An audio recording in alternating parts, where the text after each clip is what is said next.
Now question comes, what do you mean by the RDNA technology या genetic engineering या हमको जिसको हम जीन मैनिपुलेशन बोल रहे हैं उससे मतलब क्या है? तो देखो समझना, it is the process, RDNA technology के मैं बारे में बात कर रहा हूँ. It is a process to prepare DNA artificially, to prepare RDNA artificially. It is the process to prepare RDNA artificially in laboratory, in lab condition, and then introduction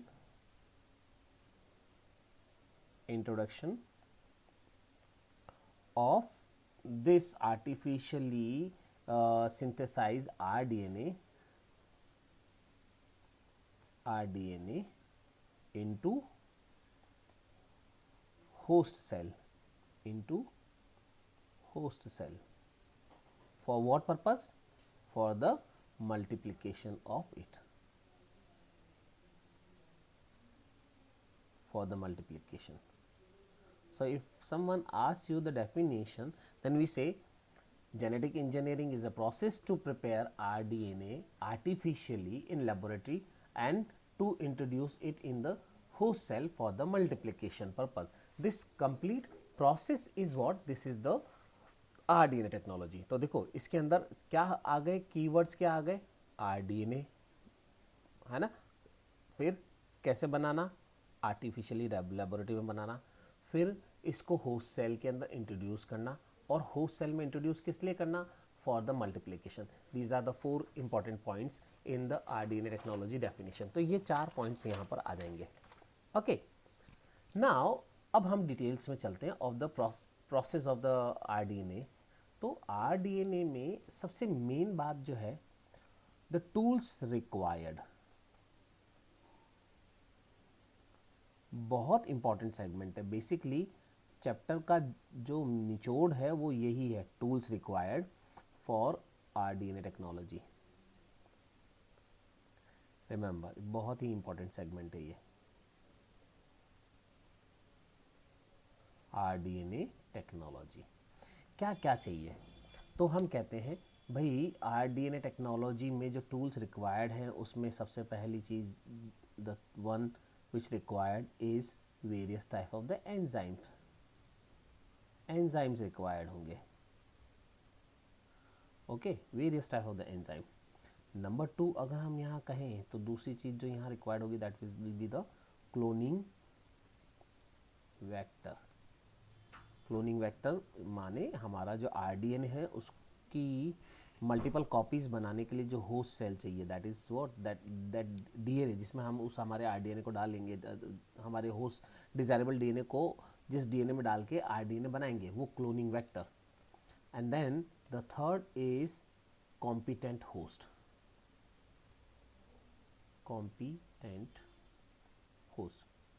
तो देखो मैंने कहा RDNA टेक्नोलॉजी के लिए the certain enzymes are required, RDNA बनाने के लिए cloning vector is required, फिर उस RDNA को किसी होस्ट में डालना पड़ेगा ताकि वो मल्टीप्लाई कर पाए. So these 3 things are important for the RDNA technology, और इनके बारे में हम एक एक करके यहाँ पर डिटेल में डिस्कस कर रहे हैं. फाइन, सबसे पहले मैं डिस्कशन कर रहा हूँ यहाँ पर about the various enzymes required.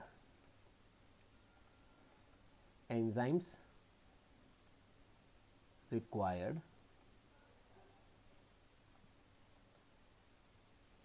in RDNA technology. Enzyme required in RDNA technology में अगर हम कहें तो सबसे पहला एंजाइम जो हमको चाहिए यहाँ पर that is lysing enzyme. Lysing enzyme बहुत important. First category of the enzyme which is required is the lysing enzyme. What do you mean by the lysing enzyme? देखो अगर हमको कोई भी DNA चाहिए, है ना, कोई DNA चाहिए, तो वो DNA कहाँ से मिलेगा? किसी न किसी सेल से मिलेगा. Suppose this is a cell, animal cell it is, या किसी फंगल सेल से मिलेगा, this is a fungal cell. Okay, और या किसी बैक्टीरिया सेल से हमको डीएनए, हमारा डिज़ायरेबल डीएनए चाहिए या वेक्टर डीएनए चाहिए, तो हमको जो ये मिलेंगे ये कहाँ से, किसी न किसी सेल से चाहिए मिलेंगे. और वो सेल जो है वो या तो क्या हो सकती है, कोई बैक्टीरिया हो सकता है या कोई फंगल सेल हो सकती है, और अदरवाइज ये कोई प्लांट सेल हो सकती है. Say for this is a plant cell. Okay, ये प्लांट सेल हो गई.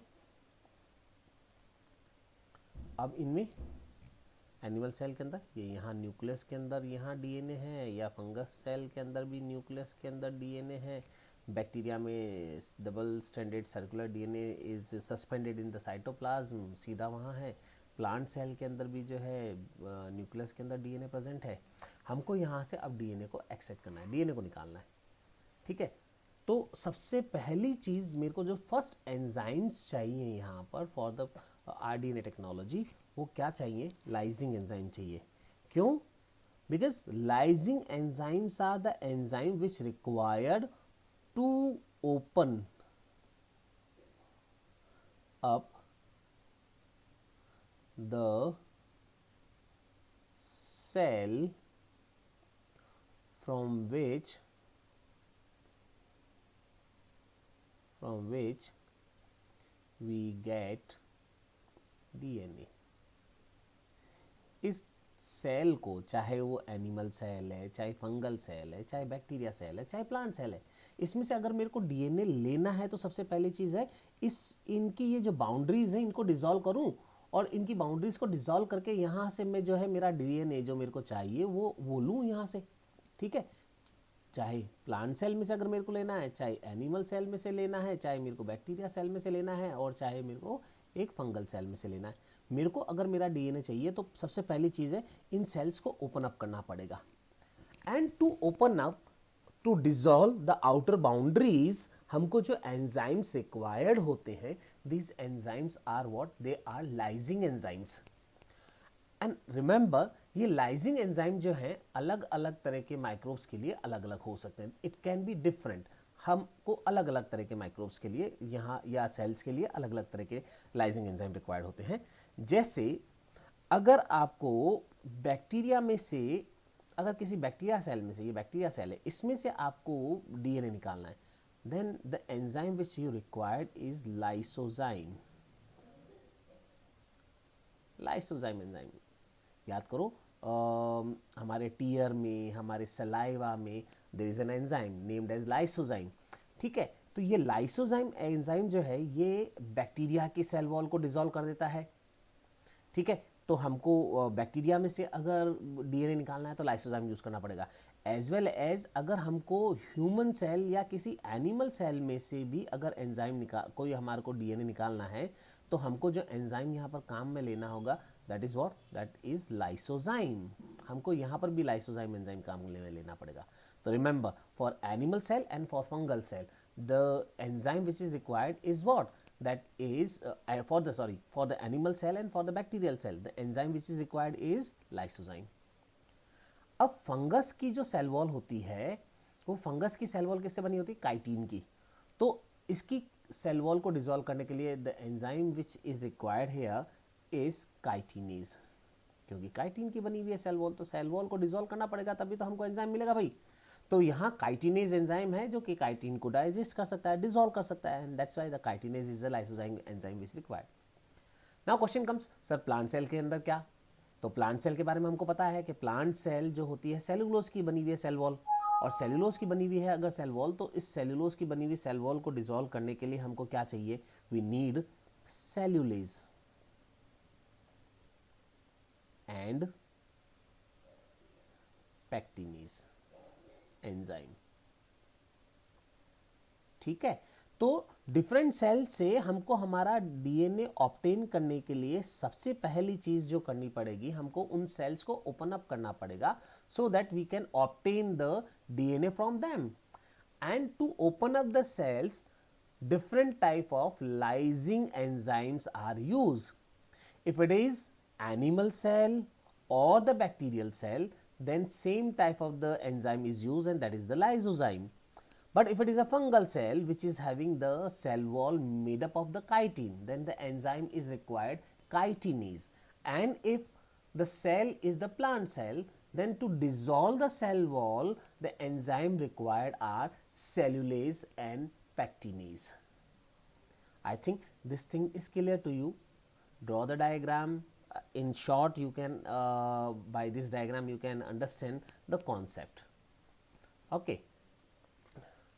Now second category of enzyme जो कि यहाँ पर हमारे को आरडीएनए टेक्नोलॉजी में रिक्वायर्ड होते हैं, these are the cleaving enzyme. बहुत इंपॉर्टेंट सेगमेंट है ये वाला. Cleaving enzymes are required. क्या बोला मैंने? Cleaving enzymes. ठीक है. क्या for what purpose the cleaving enzymes are use? Cleaving enzyme is used to break larger DNA molecule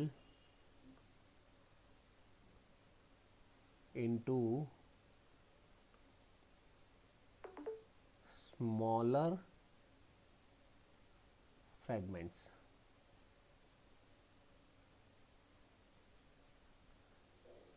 अब देखो, हमको पता है जो डीएनए होता है वो काफ़ी लंबा. एक ह्यूमन डीएनए अगर आपको याद हो तो चैप्टर नंबर 6 में यू ऑल स्टडीड, एक ह्यूमन डीएनए जो है अप्रॉक्सीमेटली 2.2 मीटर लॉन्ग होता है. अब उसमें से मेरे को कोई डिज़ायरेबल डीएनए का सीक्वेंस निकालना है, कोई जीन सीक्वेंस निकालना है, तो मेरे को उस डीएनए, ये यहाँ पर मेरा मान लो ये डिज़ायरेबल सीक्वेंस है जो कि मेरे को चाहिए आरडीएनए टेक्नोलॉजी के लिए. तो मेरे को इस डीएनए को यहाँ से कट करना पड़ेगा, यहाँ से कट करना पड़ेगा, सो दैट ये डीएनए वाला सेगमेंट जो मेरा डिज़ायरेबल डीएनए सेगमेंट है, ये 3'5 वाला, ये यहाँ से मैं उसको क्या कर सकूँ, यूज़ कर सकूँ फॉर द आरडीएनए टेक्नोलॉजी. तो इसके लिए मेरे को इस डीएनए को छोटे छोटे टुकड़ों में कट करना पड़ेगा यहाँ पर. और इस डीएनए को कट करने के लिए जो एंजाइम रिक्वायर्ड होते हैं, these enzymes are what? These enzymes are called as cleaving enzymes. Now cleaving enzymes के बारे में अगर मैं कहूँ यहाँ पर, तो क्लीविंग एंजाइम्स को हम दो कैटेगरी में डिवाइड करते हैं. They are of the two type. दो तरह के क्लीविंग एंजाइम्स होते हैं. The number one is exonucleases. Exonuclease enzyme. And the number two is endonuclease. दोनों की फंक्शनिंग में डिफरेंस होता है. We will discuss about it in this. Now what is exonuclease? भाई एक्सोन्यूक्लियस क्या है? एक्सोन्यूक्लियस किसको बोल रहे हैं हम? ध्यान देना. एक्सोन्यूक्लियस वो एंजाइम है which cut off nucleotide from 5' और the 3' terminal ends of the DNA molecule. क्या समझना, ये एक डीएनए है, मान लो आपके पास. This is 3', 5' end this is 3', 5'. Okay. और यहाँ सीक्वेंस है ए टी टी सी ए से फॉर. तो कॉम्प्लीमेंट्री सीक्वेंस क्या हो गई भाई? T G A T. Okay. अब देखो एक्सोन्यूक्लियस क्या करेगा. एक्सोन्यूक्लियस इस डीएनए को कट करेगा, लेकिन इस डीएनए को कट कहाँ से करेगा? वो हमेशा टर्मिनल एंड से कट करेगा. यहाँ से, इस साइड से, यहाँ से टर्मिनल एंड से, या टर्मिनल एंड से यहाँ से, है ना. हमेशा यहाँ से, या यहाँ से इस एंड से, या इस एंड से, टर्मिनल एंड से न्यूक्लियोटाइड्स को कट करते हुए निकालता जाएगा. जैसे अगर सपोज करो मैं कह रहा हूँ कि यहाँ से इस जगह से ये इस ए और टी के बीच में, या यहाँ टी और ए के बीच में कट कर रहा है ये इस डीएनए को. तो देखो एक डीएनए जो यहाँ पर सेगमेंट बन जाएगा वो 3'5 वाला ये बन जाएगा, और दूसरा जो है टी टी सी ए ये 5', 3' रह गया ये वाला. तो इसका कॉम्प्लीमेंट्री वाला यहाँ पर क्या रह जाएगा भाई? A G T and this is 3', है ना. तो ये सीक्वेंस. तो in that way what you are observing, ये हमेशा देखो कॉर्नर्स वाले साइड से क्या करता जाता है, इसको टुकड़ों में तोड़ता जाता है, स्मॉल सेगमेंट्स में तोड़ता जा रहा है, ठीक है। तो अब देखो यहाँ इस एक्सोन्यूक्लियस से मेरा पर्पस सॉल्व हुआ क्या? मेरे को चाहिए था ये बीच में, यहाँ पर जो बीच में जो डीएनए प्रेजेंट था, ये वाला सेगमेंट चाहिए था। अब ये तो क्या कह रहा है भाई, मैं तो यहाँ से कट करता चलूंगा, यहाँ से कट करूंगा, फिर अगले वाले को कट करूंगा, फिर अगले वाले को कट करूंगा, फिर अगले वाले को कट करूंगा, फिर अगले वाले को कट करूंगा, एन सो ऑन, और फिर यहाँ आऊँगा और फिर यहाँ से डीएनए को कट करूंगा, और इधर से भी कट चलना है तो इसको यूँ कट करता चलेगा, ये हर एक न्यूक्लियोटाइड को हटाता चलेगा, रिमूव करता चलेगा, in that way finally it will come to this side. तो ये तो डीएनए को बहुत सारे छोटे छोटे टुकड़ों में यहाँ पर कट कर देगा, इन दैट ये हमारा वाला डिजायरेबल डीएनए हमको मिल पाए शायद, है ना। It's a very complicated one, ठीक है। तो एक्सोन्यूक्लियस जो है आरडीएनए टेक्नोलॉजी के अंदर नहीं यूज होते हैं, बट क्योंकि न्यूक्लियस एंजाइम तो है, ये एक लिविंग एंजाइम तो है, इसलिए हम यहाँ पर इसको इसमें डिस्कशन में सिर्फ यहाँ पर ले रहे हैं, so that you can understand the difference in between them. तो रिमेंबर क्या बोला मैंने, एक्सोन्यूक्लियस का क्या काम है, it cut off nucleotide, it cut off nucleotide from 5 prime or 3 prime terminal end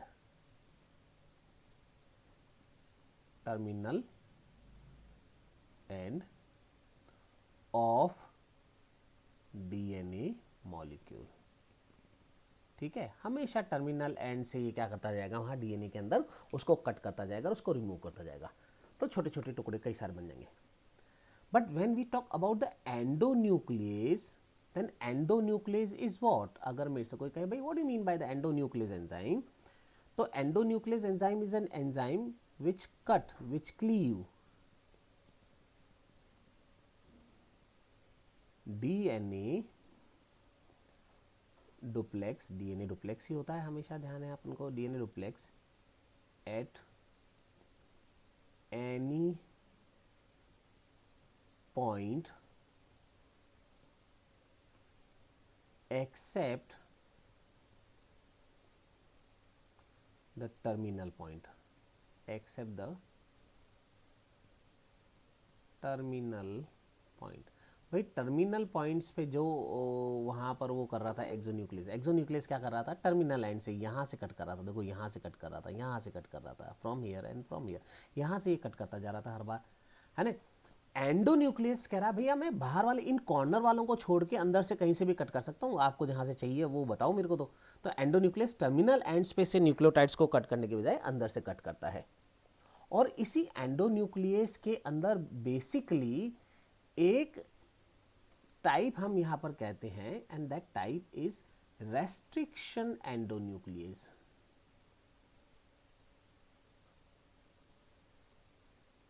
restriction endonuclease ये बहुत इंपॉर्टेंट है हमारे लिए फॉर द आरडीएनए टेक्नोलॉजी, समझना भाई। एक तो क्या था एंडोन्यूक्लियस एंजाइम, इस एंडोन्यूक्लियस में हमने कहा एनी पॉइंट, मतलब एंडोन्यूक्लियस, अब कोई ऐसा एंडोन्यूक्लियस जो यहाँ से भी कट कर सकता है, या यहाँ से कट सकता है, यहाँ से कट कर सकता है, या यहाँ से कट कर सकता है, तो भी मेरा पर्पस सॉल्व नहीं होता।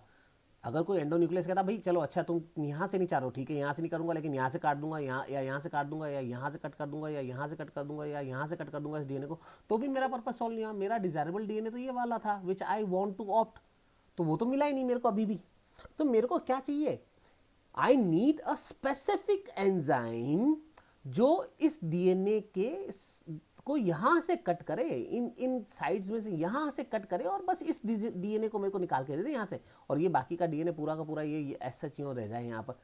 It is not required, it is not required, तो क्यों टुकड़ों में करो, बस दिस वन इज रिक्वायर्ड, इसको इस रेस्ट्रिक्टेड पोजीशन से इसको कट करो और इसको मेरे को दे दो, ठीक है। तो क्या इसके लिए कोई एंजाइम है, तो मैंने कहा हाँ है ना, बिल्कुल है। For this, the enzymes are REN. What is REN? Restriction endonuclease enzyme. तो रेस्ट्रिक्शन एंडोन्यूक्लियस एंजाइम्स जिनको हम क्या भी बोलते हैं, अब ध्यान से सुनना, रेस्ट्रिक्शन एंडोन्यूक्लियस एंजाइम को हम बायोमोलिक्यूलर सीजर्स भी बोलते हैं। These are the biomolecular seizures.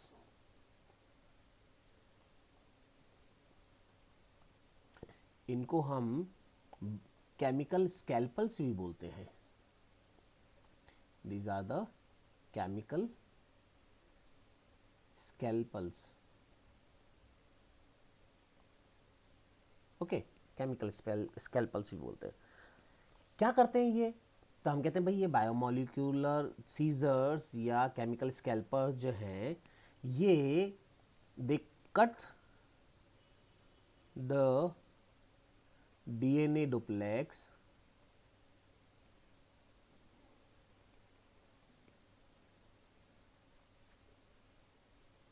except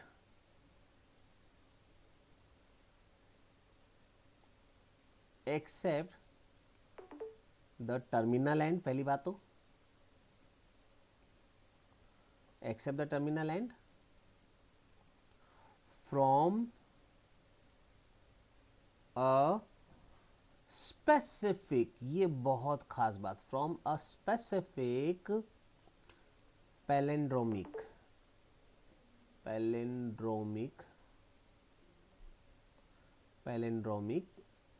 sequence।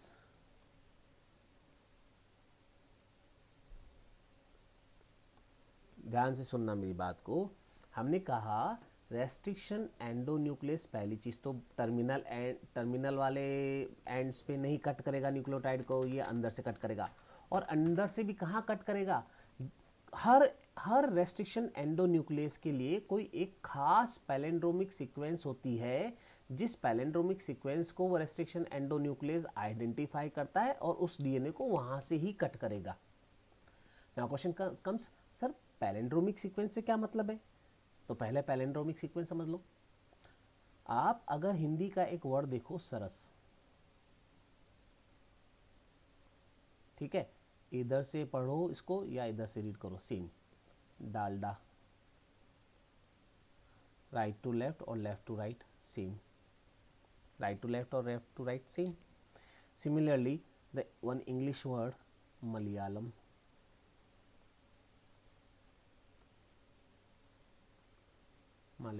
you read from it this side or from this side, same। तो पैलेंड्रोमिक सीक्वेंसेस क्या होती हैं? किसी भी डीएनए में कोई ऐसी specific sequence of the nucleotide जिसको 3 प्राइम 5 डीएनए में अगर ऐसे रीड करूं, इधर 3 प्राइम से स्टार्ट होकर 5 प्राइम की तरफ रीड करूं उसको, या इधर 3 प्राइम से इधर 5 प्राइम की तरफ रीड करूं इसको, तो दोनों ही साइड से सेम न्यूक्लियोटाइड की सीक्वेंस आए अगर किसी डीएनए सीक्वेंस में, then that DNA sequence is the palindromic DNA sequence. What I said, a palindromic DNA sequence is a sequence which when read from 3 prime to 5 prime on both the end, the sequence of the nucleotide is same। Say for एक sequence देखो मैं यहां पर बोल रहा हूं GAATTC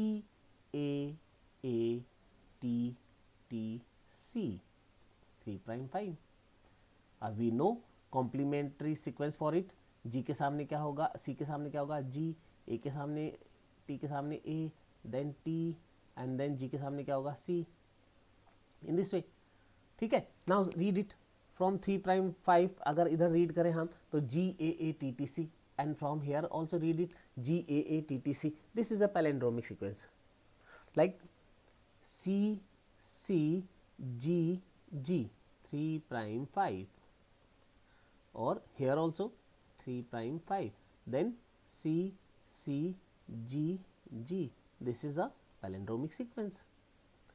सो restriction endonuclease जो होते हैं वो रेस्ट्रिक्शन एंडोन्यूक्लियस किसी भी डीएनए में, मान लो ये डीएनए है, इन डीएनए किसी एक डीएनए में किसी एक स्पेसिफिक पैलेंड्रोमिक सीक्वेंस को पहचानते हैं और उस स्पेसिफिक पैलेंड्रोमिक सीक्वेंस में भी उसको भी किसी एक स्पेसिफिक जगह से कट करेंगे, इसलिए हम कहते हैं रेस्ट्रिक्टेड होते हैं, ये रेस्ट्रिक्शन एंडोन्यूक्लियस हैं। ऐसा नहीं मर्जी आए जहां से कट कर दिया, नहीं भैया, एक पर्टिकुलर पैलेंड्रोमिक सीक्वेंस को आइडेंटिफाई करेंगे और उसमें भी कहीं दो न्यूक्लियोटाइड के बीच एक स्पेसिफिक जगह से कट करेंगे, and that's why they are called as restriction endonuclease.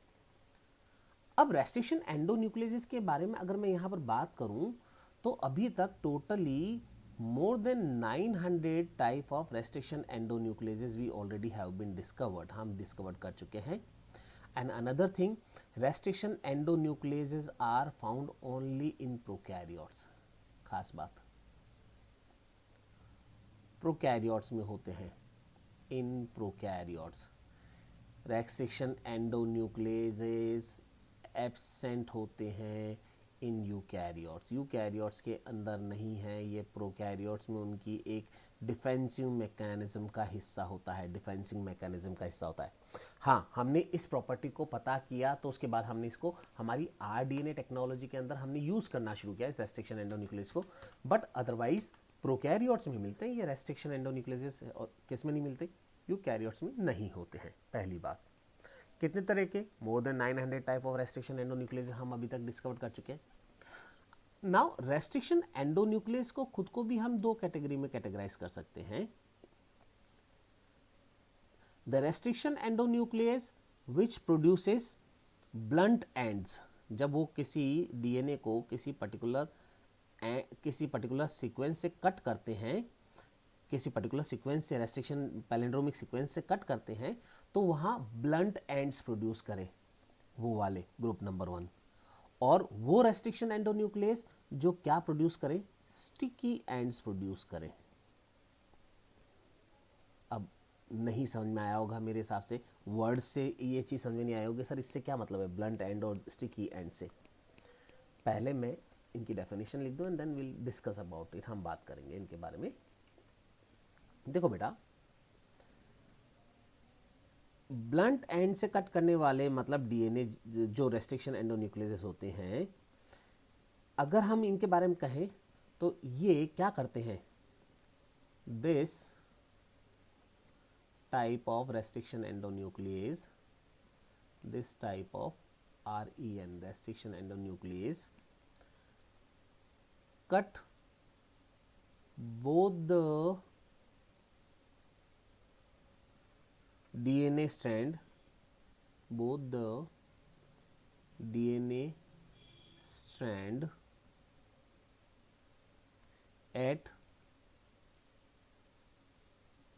same place. So no sticky end will produce. No sticky end will be produce. कोई स्टिकी एंड प्रोड्यूस नहीं होगा. ठीक है. एग्जाम्पल अगर मैं यहाँ पर इस रेस्ट्रिक्शन एंडोन्यूक्लियस जो ब्लंट एंड प्रोड्यूस करने वाले रेस्ट्रिक्शन एंडोन्यूक्लियस के कहूँ तो SMA1 हो गया यहाँ पर, या SCA1 हो गया. ये यहाँ पर वो रेस्ट्रिक्शन एंडोन्यूक्लियस हो गए जो ब्लंट एंड्स प्रोड्यूस करते हैं. अब क्वेश्चन है सर होता क्या है ब्लंट एंड प्रोड्यूस करना, ये तो बताओ. ठीक है, तो देखो क्या होता है.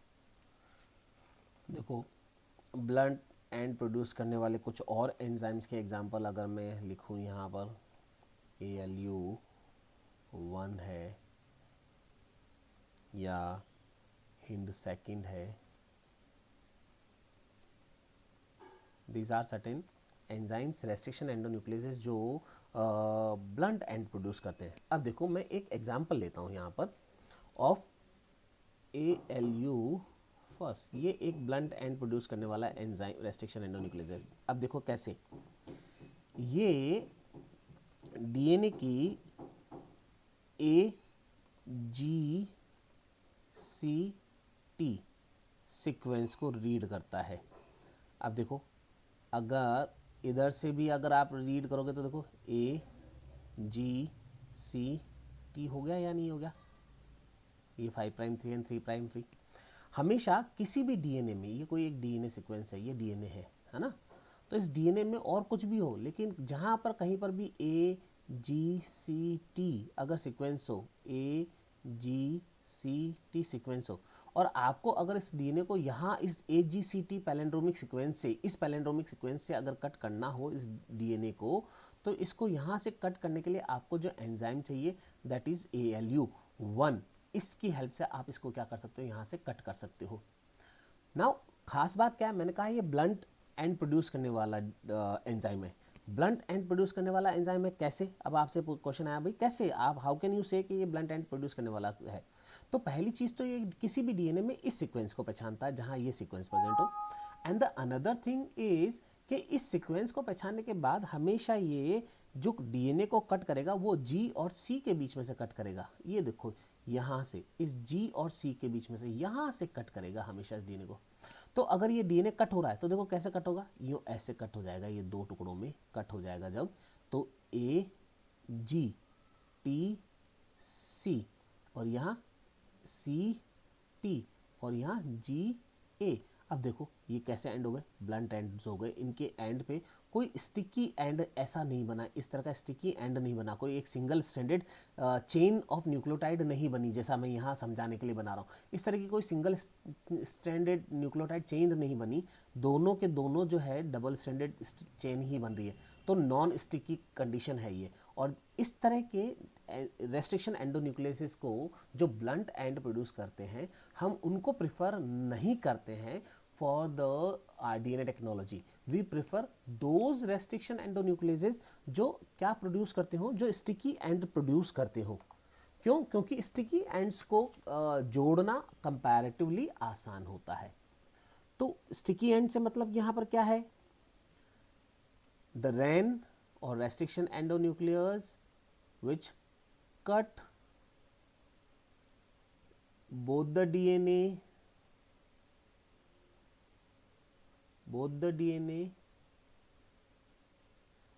strand to produce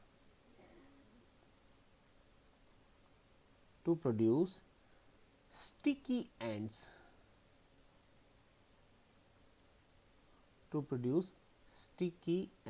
sticky ends produce करे, जिनको हम क्या भी बोलते हैं, they are also called as cohesive ends भी बोलते हैं इनको, ओके। और staggered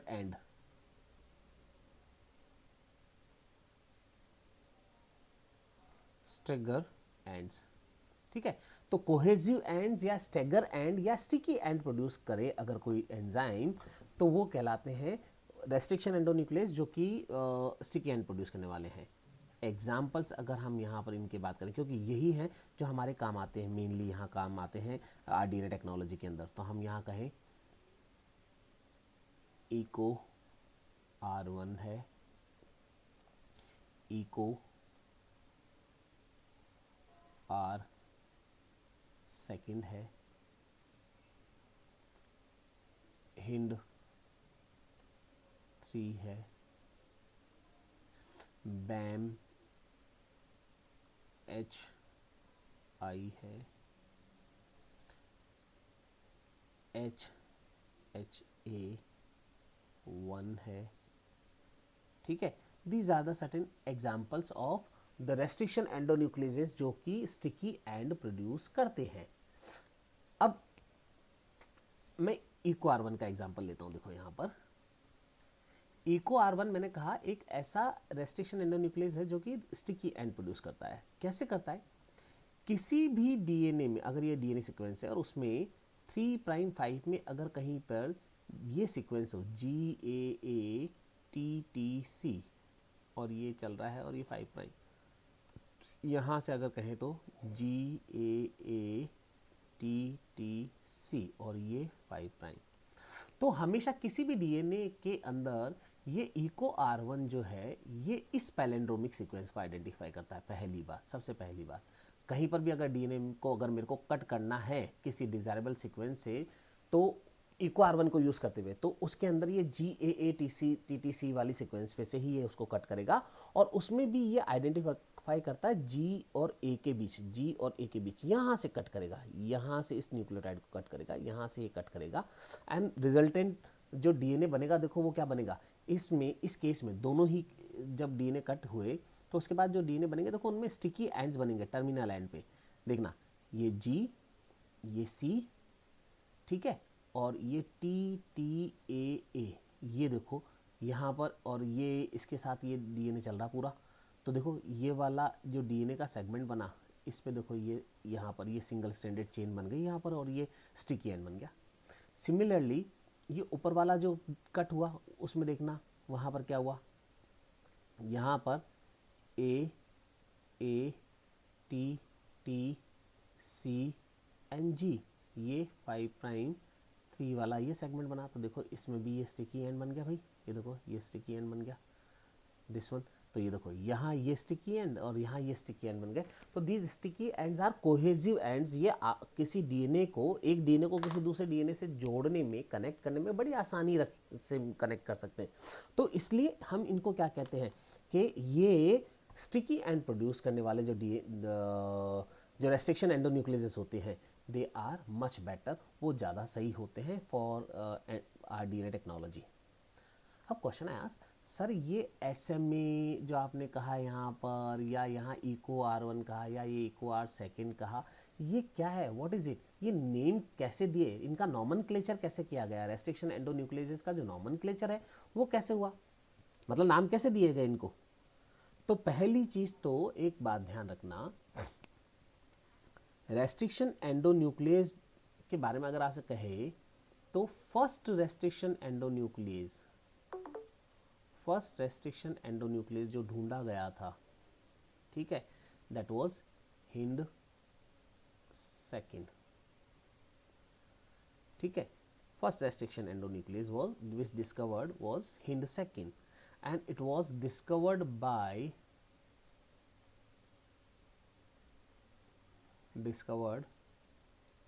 by a scientist named as Smith ने यहाँ पर इसको डिस्कवर किया था। नाउ नॉमनक्लेचर का तरीका क्या है, किसी भी रेस्ट्रिक्शन एंडोन्यूक्लियस को नेम देने का जो तरीका है वो क्या है। देखो नॉमनक्लेचर में सबसे पहली चीज, किसी भी रेस्ट्रिक्शन एंडोन्यूक्लियस का जो फर्स्ट लेटर है, फर्स्ट लेटर, ठीक है, ये डिनोट करता है genus of the bacteria, genus of the bacteria, है ना, जिससे इस एंजाइम को एक्सट्रैक्ट किया गया है, उसका genus. Next two letter, next two मतलब second and third, next two letters, है ना, ये डिनोट करते हैं always the species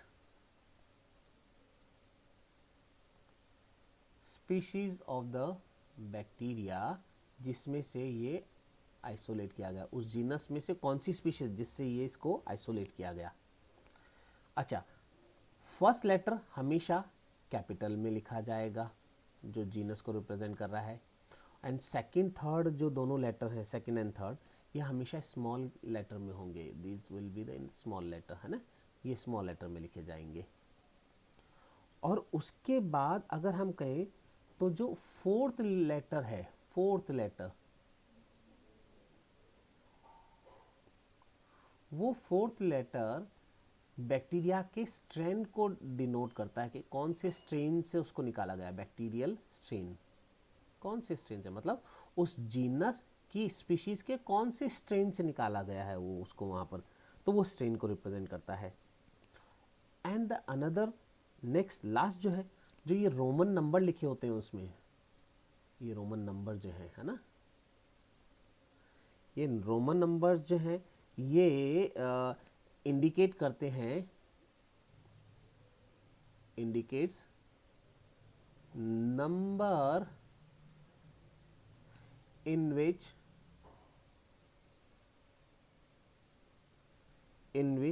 the enzyme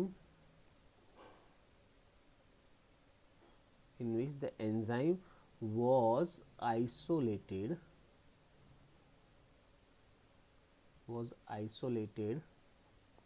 from strain of bacteria। भाई कौन से नंबर पे इस रेस्ट्रिक्शन एंडोन्यूक्लियस को उस पर्टिकुलर स्ट्रेन से आइसोलेट किया गया, कौन से नंबर पे? सबसे पहली बार किया तो 1, दूसरे नंबर पे आया, मतलब एक रेस्ट्रिक्शन एंडोन्यूक्लियस डिस्कवर हो चुका उसी स्ट्रेन से, दूसरा और डिस्कवर हुआ तो उसको 2 कहेंगे। ऐसे जैसे देखो, अब मैं यहाँ पर एक एग्जांपल ले लूँ, इको R1, ठीक है। अब इको R1 में देखो पहला लेटर ई, हमने क्या कहा, रिप्रेजेंट द जीनस, किससे? ईस्चेरिया जीनस, तो उसका फर्स्ट लेटर यहाँ पर रिप्रेजेंट कर रहा है। एंड कोलाई बैक्टीरिया है, ईस्चेरिया कोलाई, तो उसके अगले 2 वर्ड यहाँ से ले लिए स्पीशीज के, उनको रिप्रेजेंट कर रहा है, ठीक है। प्लस रफ स्ट्रेन, ये रफ स्ट्रेन से निकाला गया है ना, स्मूथ एंड रफ स्ट्रेन पता है ना अपन को, तो रफ स्ट्रेन से निकाला गया और पहले नंबर पे निकाला गया, इसलिए यहाँ पर देखो पहला लेटर जीनस का ले लिया ई, फिर सेकेंड एंड थर्ड हमने कहा स्पीशीज का ले लिया, फिर कौन से स्ट्रेन से निकाला और कौन से नंबर पे निकाला, इन दैट वे ये यहाँ पर हो गया क्या भाई, इको R1। इन दैट वे ये एंजाइम्स के नेम लिखे जाते हैं रेस्ट्रिक्शन एंडोन्यूक्लियस के। आई थिंक ये चीज़ आपको क्लियर हो गई होगी यहाँ तक की, वेरी इंपॉर्टेंट पार्ट।